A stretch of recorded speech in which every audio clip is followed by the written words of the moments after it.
Hello student, welcome to Equator academy Dehradun. और मैं लाया हूँ फिर से छोटा सा एक वीडियो आप लोग के लिए। आपके द हिंदू का जो न्यूज़पेपर है उसमें कुछ दो न्यूज़ जो हैं इस छोटे से वीडियो में कवर अप करेंगे। पहला, अगर आप आज देखें द हिंदू में तो आ रखा है GST council sticks to its plan to collect 28% tax on online gaming. जैसे कि आपको बताइए कि ये अभी हाल में ये डिसीजन जो है लिया गया है कि 28% जीएसटी जो है वो ऑनलाइन गेमिंग में लगाया जाएगा, क्योंकि आजकल हमारे यहाँ ऑनलाइन गेमिंग बहुत ज़्यादा आपकी बढ़ी है। अब अगर हम इसी न्यूज़ के कुछ यहाँ पर मैंने की फैक्ट्स को रखा है, उसको डिस्कस कर लें क्या क्या की फैक्ट्स हैं। तो देखो की फैक्ट्स में क्या है, इसी से न्यूज़पेपर से लिए गए हैं। स्टक इट्स अर्लियर डिसीजन, जो आपकी central government to impose 28% levy on the full face value of bets placed on online gaming. क्योंकि आपको पता है कि ये एक तरीके की क्या होती है, ऑनलाइन गेमिंग में क्या होती है, बैटिंग चल रही होती है। तो casinos and horse racing with an eye on implementing it from 1 October. ठीक है, यानी कि जो ये 28% की जो आपकी इम्पोज होगा जीएसटी ये सभी बैटिंग्स पर, वो 1 अक्टूबर से आपका इंप्लीमेंट होगा। ठीक है, तो एक आपको ये फैक्ट आपको याद रखना है।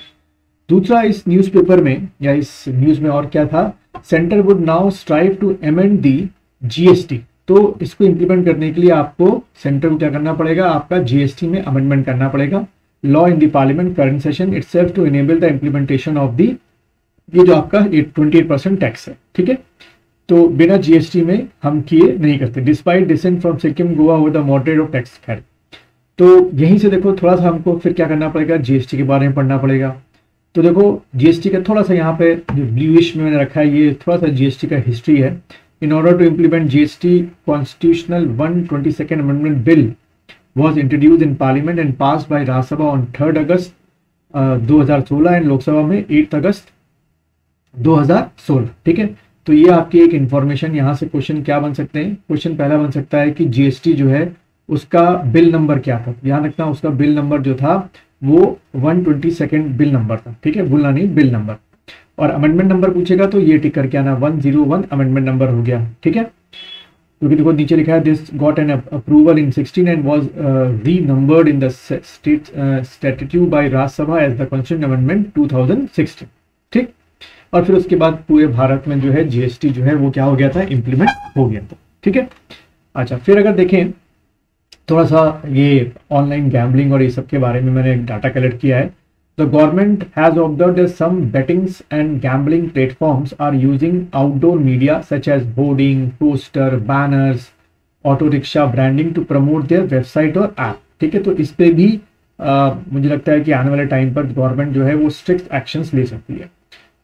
ऑनलाइन गैम्बलिंग इन्वॉल्व्स, अब यहाँ समझ लेते हैं कि ऑनलाइन गैम्बलिंग होता क्या है। एक तरीके से involve participating the gambling activities through internet. आप देखते होंगे अक्सर ऐड आपके सोशल मीडिया पे एड्स आते हैं, बाय प्लेसिंग बेट्स और wagers on games and events to win money और प्राइजेस।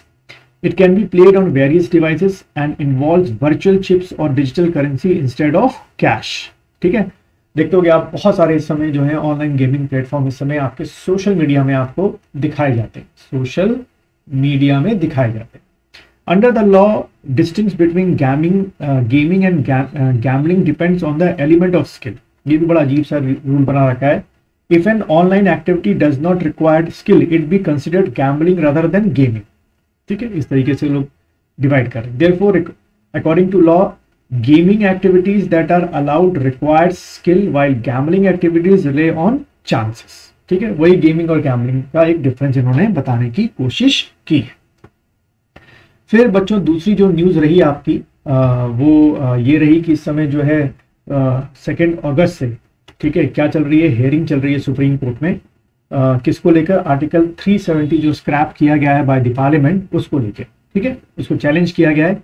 तो अगर हम इस न्यूज़ का की पॉइंट्स देखें तो इस न्यूज़ के अकॉर्डिंग है क्या, सुप्रीम कोर्ट ऑन वेडनेसडे, यानी कि हम कल की बात करें 2 अगस्त 2023 की बात है, raise the question whether the president's power to declare inoperative article 370 of the constitution। ठीक है, तो रेज किया गया है क्योंकि उठाया गया था सब्जेक्ट कि भाई 370 रिमूव जो किया गया है वो ठीक है कि नहीं किया। तो अभी आर्ग्यूमेंट चल रहे हैं, तो वही आर्ग्यूमेंट्स आजकल अखबारों में आ रहे हैं। Clause 3 of the article 370 gave the president power to notify the article inoperative और मॉडिफाइड। ठीक है, खुद आर्टिकल 370 के क्लॉज 3 में दे रखा है पहली चीज। Such a move would have to be recommended by Jammu and Kashmir constituent assembly. और हमको बताया कि जम्मू कश्मीर की जो खुद की कॉन्स्टिट्यूएंट असेंबली थी उसने अपना जम्मू कश्मीर के लिए कॉन्स्टिट्यूशन देने के बाद क्या हो गई, डिसॉल्व हो गई। तो अब वो कहां से रिकमेंड कर देगी? J and K constituent assembly was constituted for a specific person, ये पर्पस, ये सुप्रीम कोर्ट का स्टेटमेंट है। To draft the constitution of Jammu Kashmir, it become function functus officio once the J and K Jammu Kashmir was frame, जो डिसॉल्व हो गई। This provision making the constituent assembly recommendation necessary before abrogation has no application. तो जब वो dissolve हो चुकी है इस न्यूज के अकॉर्डिंग, तो क्योंकि अभी आर्ग्यूमेंट चल रहे हैं तो वो चलते रहेंगे। तो ऐसे आप बहुत सारे आर्ग्यूमेंट्स अभी आने वाले समय में अखबारों में आते रहेंगे।